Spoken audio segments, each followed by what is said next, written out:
Longe de mim, caros fiéis, esgotar ou apresentar uma lista completa de todos os motivos que levaram nosso Senhor a estabelecer aquele diálogo com os apóstolos. E de maneira bem particular, no final daquela conversação com o apóstolo Pedro. Longe de mim dizer todos os motivos, mas eu gostaria de destacar pelo menos dois. E um deles, é o primeiro que eu apresento, diz respeito a nós. É claro que nosso Senhor Jesus Cristo, sendo o Verbo eterno, feito homem, sendo Deus, sabia muito bem o que iria acontecer. Sendo Deus, conhece muito bem aquilo que estava decidido desde toda a eternidade. E ele sabia muito bem, como sabe, aliás, isso de maneira eterna, o alcance que aquela palavra, que o conhecimento daquele relato teria em nossos corações hoje. Quero falar em primeiro lugar disso. Ele quis, nosso Senhor, aquele diálogo e quis que o relato dele chegasse até nós. É para nós revelação, palavra de Deus, e se destina sim aos nossos corações. Então, de maneira concreta, vamos lá. Para nosso proveito espiritual, em guisa de meditação, vamos considerar isso. O que nosso Senhor quis para nós com isso hoje, exatamente hoje, de maneira atualizada? Ele quis que nós nos deparássemos com a mesma pergunta que ele fez aos apóstolos. Não a primeira, quem dizem os homens que eu sou? Não, mas a segunda, para vocês, ou para você, quem sou eu?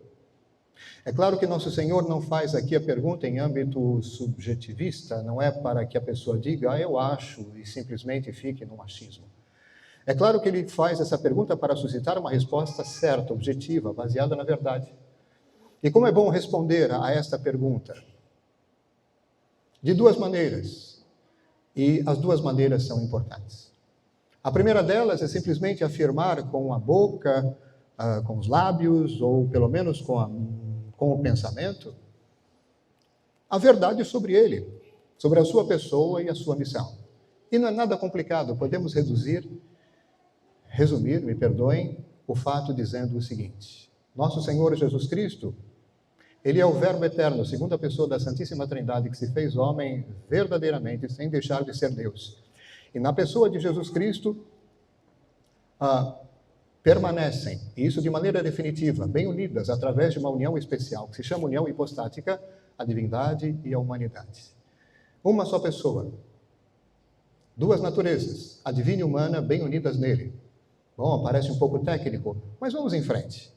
Sendo assim, ele é Deus. Deus que se fez homem para a nossa salvação, então ele é Salvador, então lá vai.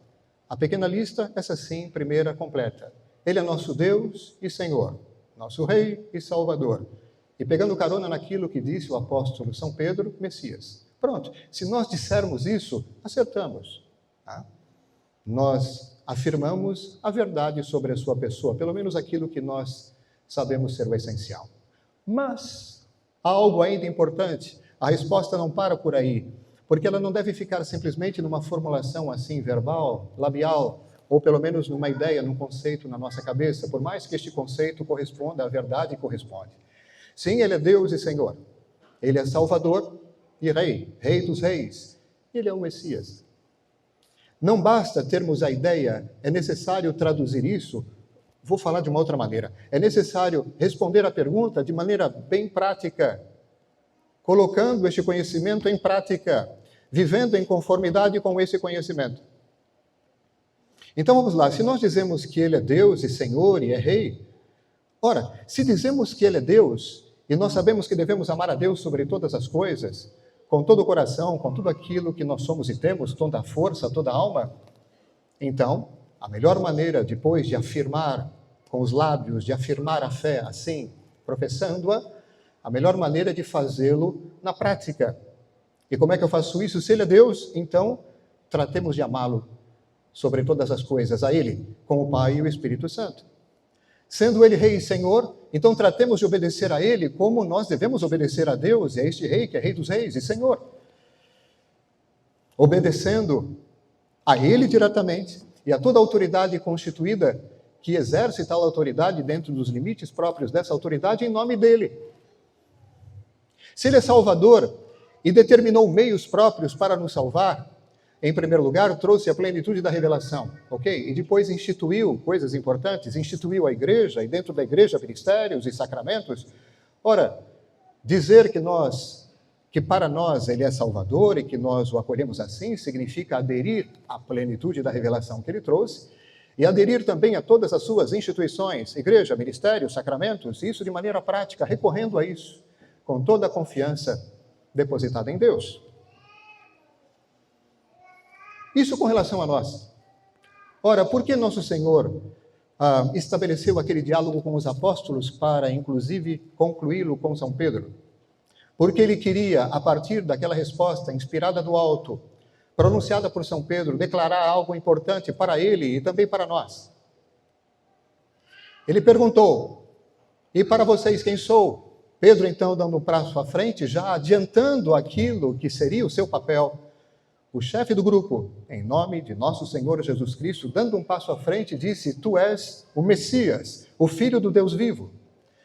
E Jesus, que conhece tudo como ninguém, disse: você acertou. E te digo mais, você é feliz, porque você não obteve essa informação de maneira natural, carne e sangue. Não foi de maneira natural, não foi por ler num livro, por exemplo, sendo um pouco anacrônico, né? Mas você obteve essa informação porque ela veio do alto. O Pai te iluminou a respeito disso. E você obteve esta informação de maneira sobrenatural. E isso é superior a qualquer conhecimento que possamos obter de maneira natural. Você é feliz por conta disso? E por conta do fato de aderir a isso, de professar a fé. E eu aproveito então, Pedro, a ocasião para declarar a ti e a todos que ouvirem, e a todas as gerações futuras, que tu és Pedro. E sobre esta pedra eu vou construir a minha igreja, edificar a minha igreja, e as portas do inferno não vão prevalecer contra ela, não vão vencer. Promessa de indefectibilidade, promessa de invencibilidade. É bom lembrar dessa promessa em tempos difíceis como os nossos, em que parece que o mal vai triunfar de maneira absoluta, inclusive sobre a igreja de Cristo. Mas não vai.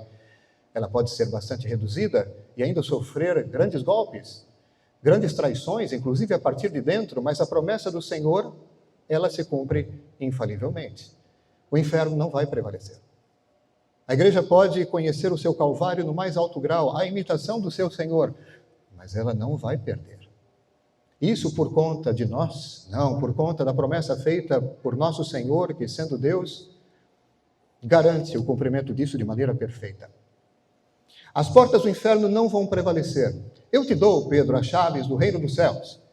Poder das chaves, nós chamamos. Tudo o que você ligar, tudo que tu ligares na terra será ligado no céu, tudo que tu desligares na terra será desligado no céu. Poder da chave significa poder pleno de jurisdição, poder pleno de governo, poder pleno para estabelecer uma disciplina eclesiástica que obrigue em consciência todos no orbe católico. É isso, autoridade suprema de governo, como ele, nós sabemos, conferiu a Pedro a autoridade perfeita de ensino. Sendo ele depositário, pessoalmente, de um carisma que é dado à igreja, mas ele possui plenamente o carisma de infalibilidade, de transmissão dos artigos da fé, das verdades da fé, do depósito da fé, e isso de maneira inerrante, sem mistura de erros, até o final dos tempos. Ora, como assim? Tudo isso a Pedro, mas ele morreu. E nós hoje, inclusive, celebramos a memória do seu martírio. Sendo essa missão tão importante, a missão de transmitir a verdade revelada até o final dos tempos, é claro que está associada a esta primazia de Pedro, porque se trata disso, sendo ele príncipe do grupo e chefe da igreja, chefe visível da igreja, vigário de Cristo, em nome dele. É claro que essa missão de primazia de Pedro, a ela está associada à sucessão, porque afinal de contas Deus quer que todos se salvem e cheguem ao conhecimento da verdade. Então, esta graça, a ação de Cristo através desse ministério, deve atingir todas as gerações até o final dos tempos. Então, inclusive, é lógico pensar na sucessão de Pedro, que nós conhecemos esta dinâmica. Pedro, após ele, houve sucessores, até hoje. O Papa Leão XIV é um deles. O Papa sucessor de Pedro. Pois bem, esta autoridade é conferida a ele e a todos os seus sucessores. E não é uma autoridade de enfeite. Que expressão é essa? Muitos dizem assim, não, trata-se de fato de uma primazia, mas de uma primazia de honra. Por exemplo, alguns não católicos, Grécia, Rússia, aqueles que pertencem ao cisma na Grécia e na Rússia, que dizem assim, sim, é alguém especial, mas ele não tem a primazia de jurisdição, não tem a primazia de governo, é simplesmente uma primazia de honra. Não, ele possui sim a primazia de governo, como tem o dom de ensinar com toda a autoridade, como já foi falado. Enquanto que Pedro tem a primazia do governo, o apóstolo Paulo, ele se destaca na evangelização dos gentios. Alguns dizem até que ele tem a primazia desta ação de evangelização junto aos gentios, mas não tem nada a ver com a primazia de governo e de jurisdição.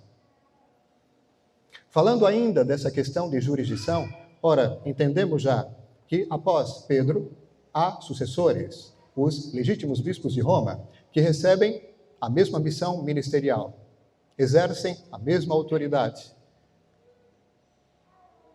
Esta autoridade não é um detalhe na decoração.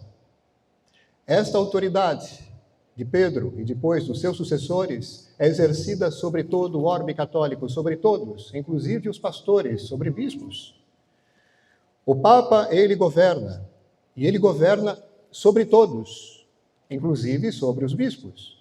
É importante lembrar, falando de algo bem prático, caros fiéis, e muito útil nos tempos atuais, é importante lembrar que, por exemplo, um bispo na Igreja Católica é sagrado legitimamente quando ele recebe o mandato pontifício para isso. O Papa escolhe alguém para que seja bispo, nomeia. Ele é sagrado bispo e recebe uma jurisdição. Jurisdição significa autoridade de governo, autoridade para governar mesmo em nome de Cristo, juntamente em comunhão com o Papa.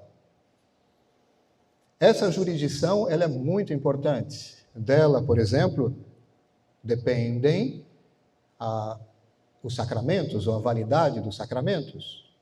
Por exemplo, se alguém um padre, pretende absolver sem a jurisdição para isso, porque para perdoar os pecados é necessário duas coisas. Em primeiro lugar, o poder sacramental de ordem, que vem pelo sacramento da ordem. Então, alguém é ordenado validamente no segundo e terceiro graus do sacramento da ordem, padre e bispo, então ele pode, por conta desse poder sacramental, tem condições de perdoar pecados. Mas ele só pode fazê-lo legitimamente, validamente, se tiver a jurisdição para isso. E o padre, por exemplo, no meu caso, eu recebo essa jurisdição do meu ordinário.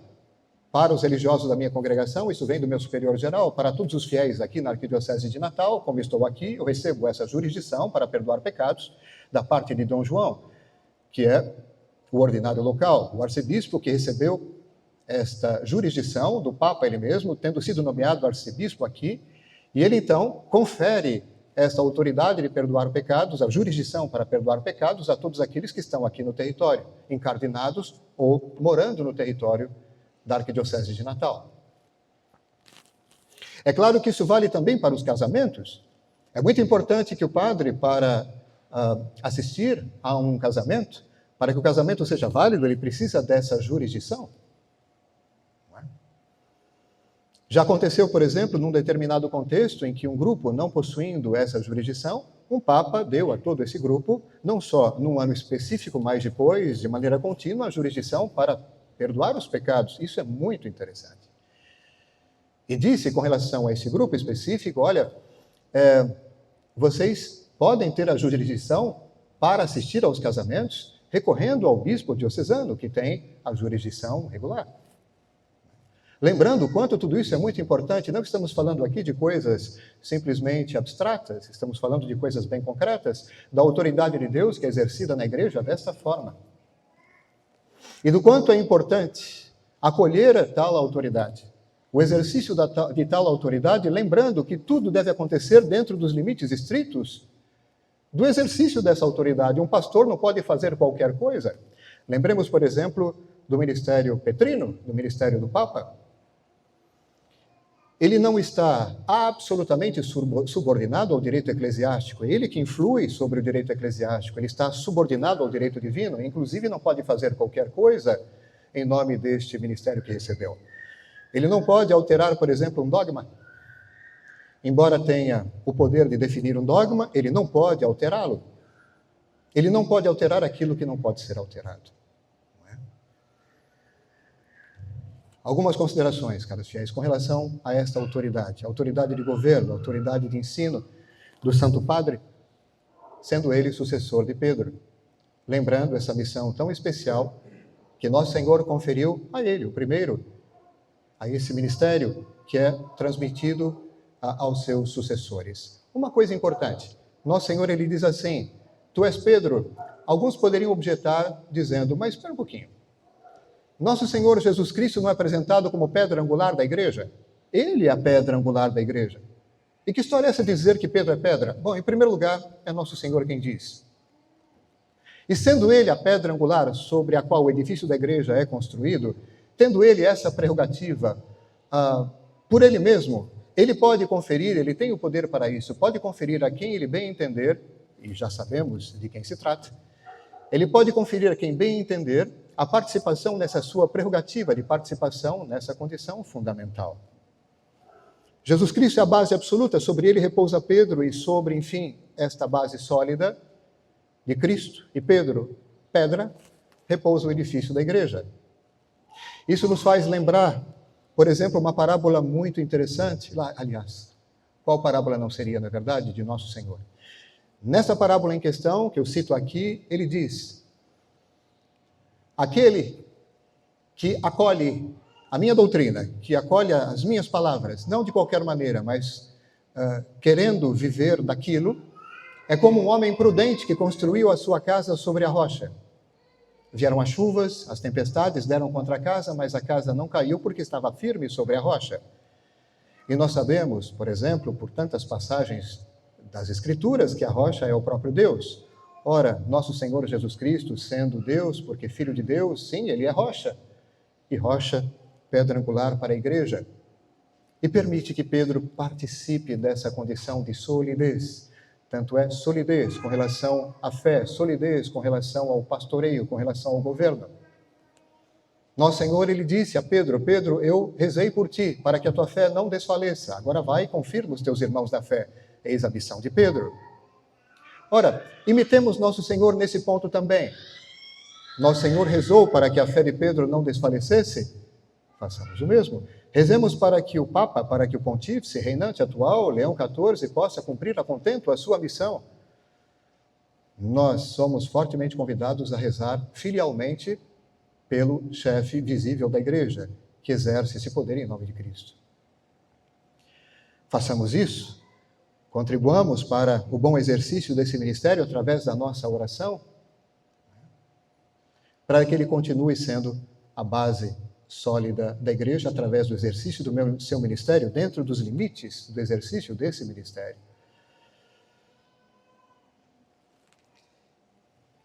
Caros fiéis, peçamos a Nossa Senhora que nos dê a graça de permanecer fiéis a essa autoridade que o Cristo concedeu à sua igreja, permitindo que a ação de Deus através dela frutifique em nós. Que Nossa Senhora do Rosário venha em nosso auxílio. Louvado seja nosso Senhor Jesus Cristo. Em nome do Pai, do Filho e do Espírito Santo.